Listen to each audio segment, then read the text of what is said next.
What is up, YouTube? Ncaa31 here. Gonna do a little college football and NFL wrap up.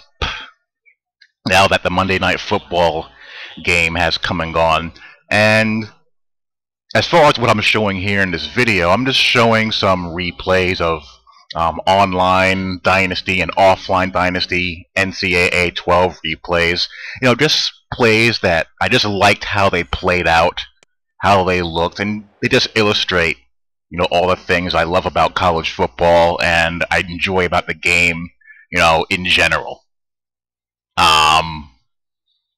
I feel sorry for the critiquers and for the nitpickers and the haters. There's a lot of good stuff that goes on in this game. Certainly a lot more good than bad. And if you don't want to take the time to see it and check your ego and biases at the door, then, that's your loss, and the rest of us will just be having fun playing the heck out of the game like we have been all season.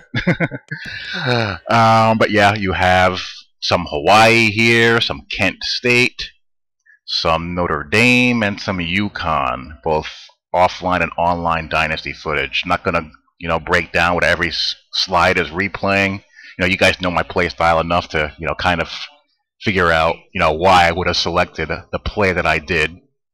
Nice, club rip, chop rip move by one of my defensive ends. I'm in year 3 of my Kent State dynasty, or I'm starting out with I made a coach from scratch. I'm in year 3 of that, and I have the best defensive line, the MAC.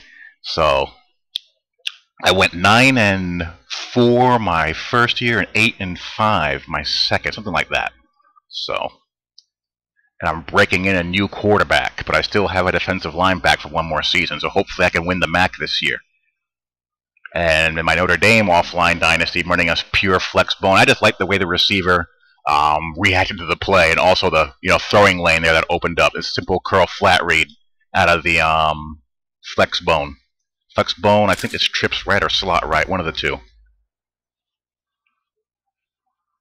Little zone blitz there. Everyone gets picked up. Clean pocket, clean throwing lane, make the right read, and make the catch. But anyway, on to some college football talk for a bit. Gotten a couple of questions about what I think about the LSU-Alabama game. I really enjoyed watching that game. That was a game that I watched and paid attention to every single snap and just tried to appreciate what I was seeing. That was, it's cliche to use the word throwback game, but in this era of up-tempo, spread no huddle air raid, spread option, run and shoot, what have you, that was a throwback game. And it wasn't a case of bad offense. No. It was a case of bad kicking in Alabama's part. I'm sure they're, no pun intended, kicking themselves, for those missed field goals. But those were disciplined, well-coached, well-called as far as, scheme goes. Defenses with, NFL caliber athletes all over the field. That's what that was. And it was good to see that kind of game. And I think we're going to see that game again. Looking at how the initial BCS poll shakes out, and also looking ahead a little bit, I think there's a very, very, very good chance that we're going to be seeing Alabama LSU again and playing for the national championship. Alabama didn't drop very far at all. They only dropped to number 3. Oklahoma State is at number 2, but for me the jury is still out of Oklahoma State. They have to show me they can win a big showdown game, a conference title game, when the pressure is on them to get it done, to get to that next level. And until I see them do that, they're still going to have a question mark in my mind. They have to get it done. They have some things to prove as far as that goes. Oklahoma, they suffered a big um, injury, so that certainly levels a playing field. It's a big loss for them. Ryan Broyles, losing him is not a good thing for them. He's an excellent player, but I still feel that Oklahoma has just more balance, offense and defense, in order to get that done. But anyway, moving on to the rest of the poll, it looks to me like if things play out the way I think they will, I think Oklahoma State is going to drop the ball. It looks like Stanford and Boise State are going to be the ones getting the shaft. And it's going to be a shame, because both those teams are probably going to go undefeated. Alabama will certainly move up, and poor Boise will be left to play a team like Cincinnati in their bowl game. And, Stanford will play whoever. But I think those two teams need some more shakeup within the top three in order to get into the mix. Like if Oklahoma State should lose, if LSU should lose to Arkansas, which isn't out of the question, and it's not. I don't think it'll happen, but it could. Then I can see Stanford and Boise State getting into the mix, but not until that happens. You got Oregon chilling out there at number 7. They're on the outside looking in as well. I think Oklahoma's pretty much sealed their fate with their one loss. And then you have Clemson, and then good old steady Va-Tech. You can just rubber stamp Va-Tech from anywhere from 5 to 10 every single season. They're like clockwork. And that's pretty much the highlight of the college football weekend as far as, I can see. I did enjoy seeing Michigan take L number 2 the way they did. I'm not really a Shoelace fan for obvious reasons, but I just think the guy is a bit overrated. Granted, he's electric and exciting and an amazing athlete, but whoop-de-damn-do. When you need to make a throw in a big spot, can he make that kind of throw that you need in the pocket under pressure and read the coverage?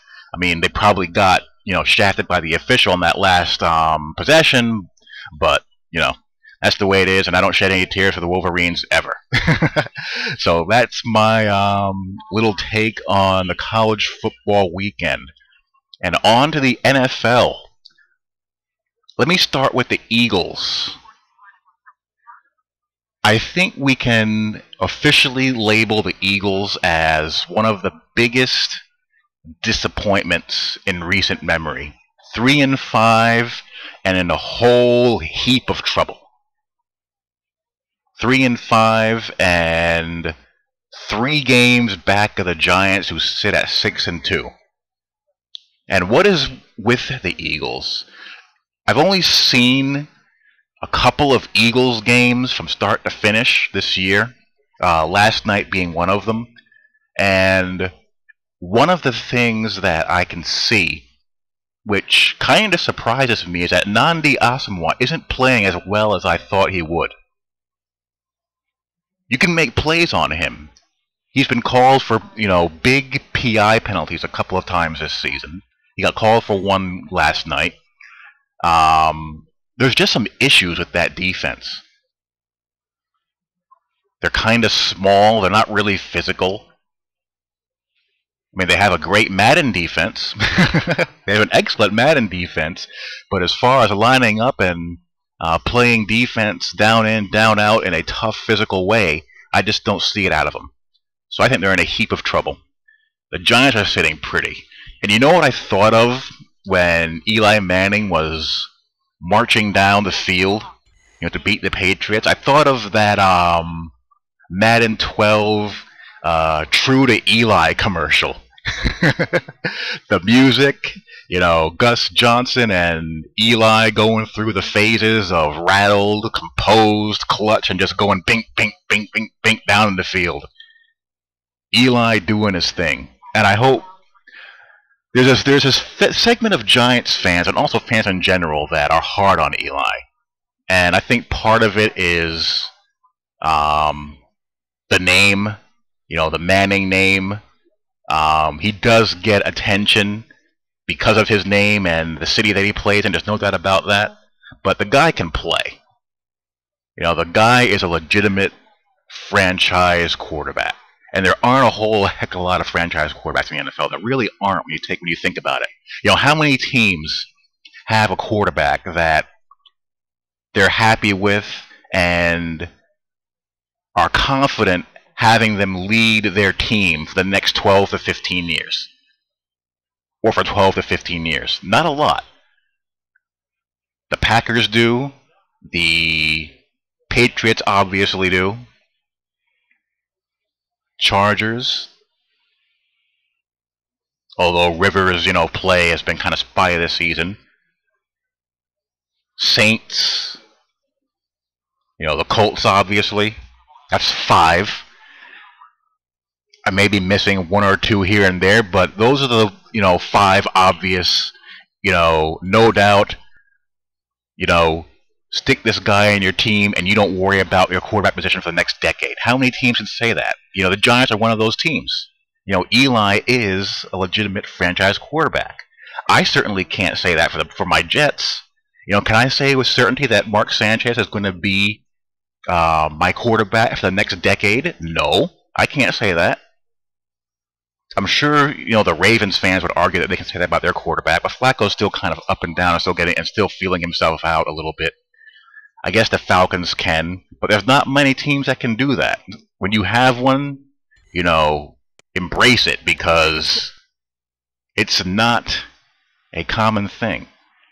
Being a Jets fan, the closest thing I've experienced to a franchise quarterback is Ken O'Brien.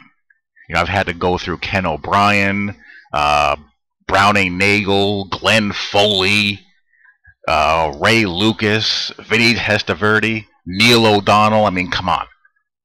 You Giants fans have it good with your quarterback, so leave him alone, all right? But so you have the Eagles in a heap of trouble. You have the Giants in good shape. Cowboys, who knows? Steelers are in trouble. What's with the Steelers? Are they just banged up? Is age creeping onto that team? A combination of all the above? They're on the ropes. Who knows what the AFC West, Chargers, Raiders, Chiefs, take your pick.